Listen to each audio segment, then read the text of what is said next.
Assalamu alaikum, Quran Weekly. I wanted to share with you an ayah and some insights from this ayah that belongs to Surah Al-Isra, the 17th surah.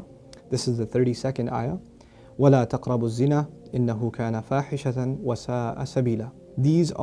This belongs to a passage in the Quran that are kind of the equivalent of the 10 commandments that you probably heard the famous phrase. Some Sahaba call them the equivalent of what the essential teachings that were given to Musa alayhi salam. Interestingly, they belong to a surah that's also called Bani Israel, the sons of Israel. Anyhow, this particular ayah, Allah says, don't even go near fornication, adultery, az-zina. Don't even go near it. He doesn't say la tazinu, don't do adultery, don't commit adultery. He says don't go near it.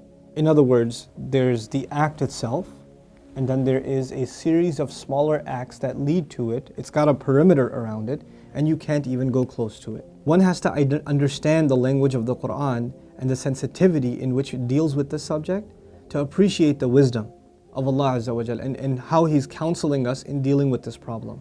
Allah Azza wa Jal is telling us there are certain things that in and of themselves are not haram. You're not going to be able to pinpoint it and say it is wrong. But when you get involved in it, you're going to get sucked into a gravitational field, and it'll pull you in slowly and surely, little by little by little, and eventually it'll get you. Eventually it'll come at you. You know, one of the things we learn about shaitan that is remarkable to me is that he's extremely patient. He won't get you one shot. He'll come at you and he will put a little bit and a little bit and a little bit and a little bit until he destroys your character. He won't come and make you do the wrong thing right away. You know? Even in the story of Adam alayhi salam and Hawa, inshallah one day we'll do that story and some of the wisdoms from that story in the Quran. The way he approached them in Surah Al-A'raf is really interesting. He was relentless. It wasn't just one time. Like we assume that he just came and said, hey, tree, doesn't it look good? And he was gone. No. He was extremely relentless. And he kept at it and he kept at it and he kept at it and he built this idea in them until they would think it's their idea. You know? And when people start listening to shaitan, this is the same surah, Allah Azza wa Jalla says, Inna ibadi laysa laka alayhim sultan. My slaves, you're not going to have any authority over them. In other words, people who really submit to Allah, He will not have authority over them. But others, الشَّيْطَانُ يَعِدُكُمُ الْفَقْرَ وَيَأْمُرُكُمْ بِالْفَحْشَاءِ. He will command you to do shamelessness. In other words, when you listen to him a little bit, you've granted him a little bit of power. When you listen to him a little more, you've granted him a little more power. And if you keep on listening to him, he gets to the point where he can command you. You will find yourself, I can't even help myself, Brother Norman. I can't even help myself. I don't even know. I don't know how to turn the computer off. I don't know what makes me do that every night. I don't know what makes me do this or that. I don't know what makes me go there. Go into that chat session, you know. Go and log into that, horrific website. Go watch that filth. Why do I end up doing that? Why can't I lower my eyes when I'm in an elevator? When I'm walking down the street? I can't even help myself. I don't know what to do. That's when you know shaitan's got a pretty good hold on you. He's got a pretty solid hold on you. And you've been sucked into a really, a vicious cycle.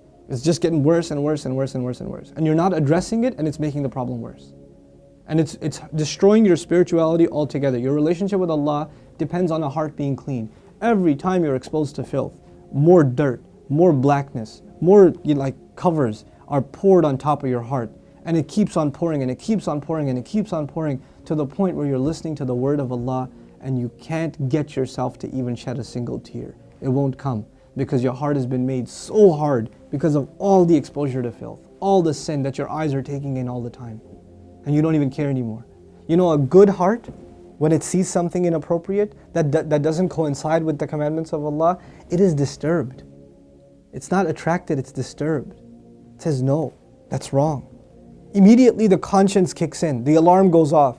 But when you're at the point, when you're by yourself and you feel no guilt doing it, you just don't feel anything. You don't feel that it's wrong. The only thing before you stare at a sister, you look around like, is anybody else watching? And then you take a good look.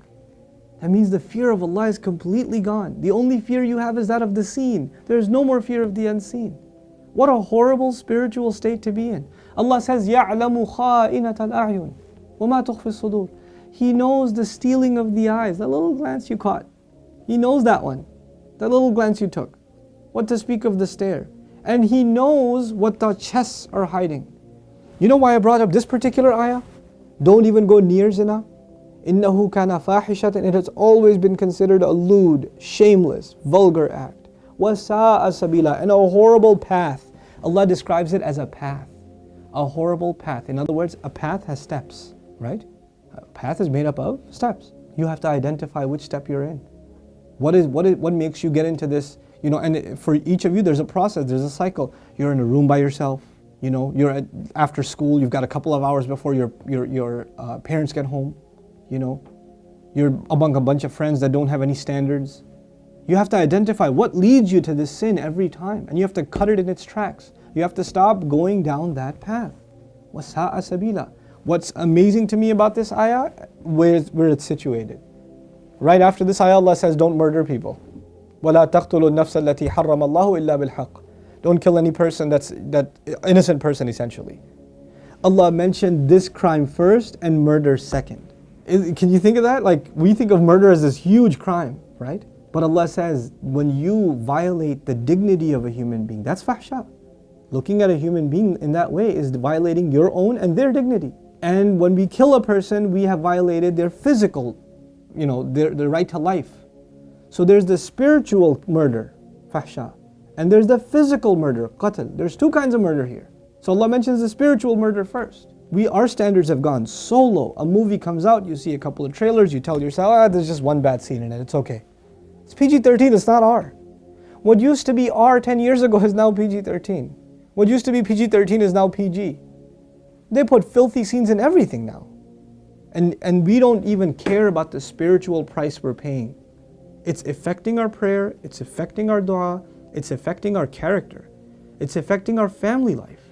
It is. And we don't care. We just think, hey, that's life, bro, come on, live in the times. It's all right. That's just what it is now. What can you do? So many of you don't care what kinds of pictures you put up of yourselves on your Facebook pages. You know, I stopped going on Facebook for a reason. I don't say that Facebook is haram or whatever, but for me personally, I couldn't do it anymore. I just couldn't do it. You know, I stay in, you know, we'll put something up on our Bayna thing, like an announcement or this or that. But for socializing, just the things I saw were so disappointing. Like, how can you do that? You're Muslims. How can you post pictures like that? You know, have dignity for yourself. Have dignity for your family. Guard your gaze. Start with your eyes. The zina of the eyes, and everything else goes from there. Everything else goes from there. Inshallah ta'ala, I want to talk to you about this subject at length and do little small snippets and maybe portions from the Quran that deal with this subject. But the last thing I'll tell you today, inshallah ta'ala at least, is something about the word fahisha, which I'm translating as shamelessness or lewdness or vulgarity. The Arabic language has roots that are close to each other. Wahish and fahish. Wahish actually means wild animal. Fahish means someone who acts like a wild animal. Shamelessness is described as behavior close to animal behavior. Allah has dignified us as human beings. The punishment of Adam alayhi salam was his clothes were removed. Our mothers and our fathers' clothes were removed. That was a punishment from Allah.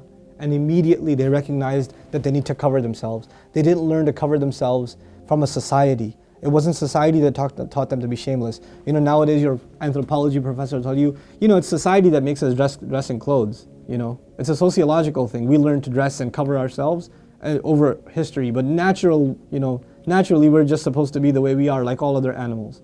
Adam alayhi salam didn't learn anything from any society. He was given a consciousness, and the moment his clothes were removed, he's trying to cover himself. Our mother's trying to cover herself. We are supposed to be a people that guard ourselves with covering, and we dignify others by not looking at them. Even if they don't have dignity for themselves, we should have dignity for them and not look. Because they are in the end a creation of Allah. Even if they're a disappointing creation of Allah, they are a creation of Allah. And we have more respect for ourselves and for humanity in general, to not look at it as animals look at other animals. May Allah Azza wa Jal make us spiritually healthy and alleviate us from this growing and ever increasing spiritual problem, and that is of not being able to lower our eyes. And may Allah not allow us to be in company and in situations and involved in activities that lead us more and more towards this horrible, horrible path. May Allah Azza wa Jal clean our way or ease our way to a purer and healthier spiritual life. Barakallahu li wa lakum. Wassalamu alaikum. Quran Weekly.